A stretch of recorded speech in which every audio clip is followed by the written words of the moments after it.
Hello and welcome back to the Barrens. Today we are going to be talking about a creature told in folklore that I personally think is really interesting, and that is the Selkie.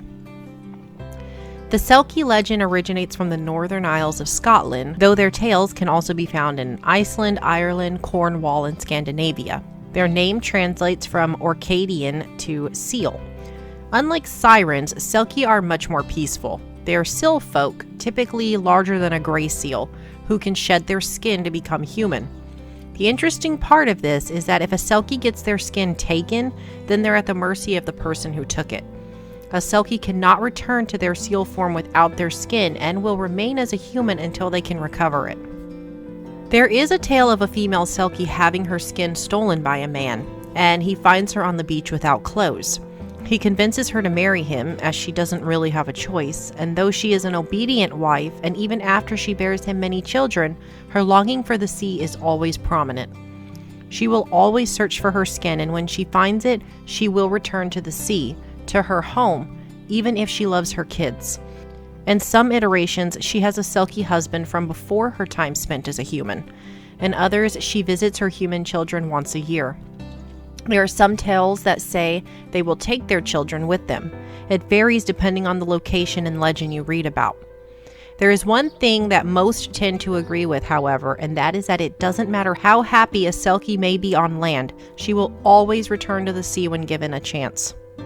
Some iterations state that a Selkie always longs for what it doesn't have. If it is in the sea, it longs for land, and if it is on land, it longs for the sea. According to legends of the Faroe Islands, if a Selkie returns to its skin and the sea, it is no longer able to return to the life it had on land. In one such tale, a man sails through terribly stormy weather and falls overboard. He's saved when his Selkie wife finds her skin and returns to the sea in order to save him. In doing this, however, she is unable to return to her home on land. Some versions of the folklore say that the Selkie could shed its skin once a year. Others every 9 days, and others still, such as the tales of Ursula, stated it was every 7th stream.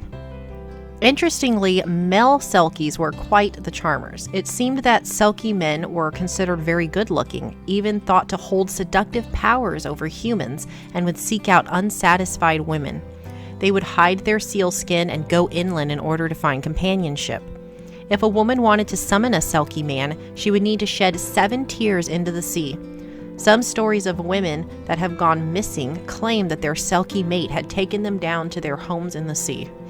Children born of a Selkie and a human parent were said to have webbed toes and fingers. A prime example of this is the MacCodrum siblings. The origins of the Selkie, according to a blog on IrishCelticJewelry.com, are vast and unique. One suggests that when a group of Spaniards became shipwrecked, the people noticed their dark hair resembled seals.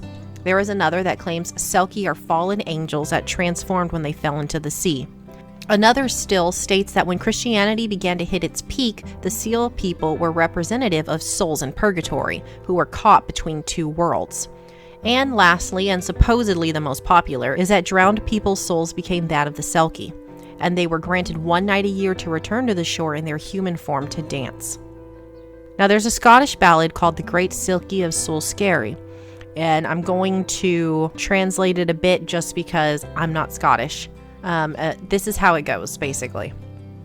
I am a man upon the land, I am a Selkie in the sea, and when I'm far from every strand, my dwelling is in Silky. You can watch some adaptations of these mystical folk in movies, such as The Secret of Roan Inish and The Song of the Sea. So that's it for this episode. It is a bit short, but hopefully it was still entertaining. I certainly find them fascinating. I have for a very long time now. If you have any stories to share about Selkies, leave them in the comments below. And until next time, stay safe, stay healthy, and thank you for joining me in the Barrens.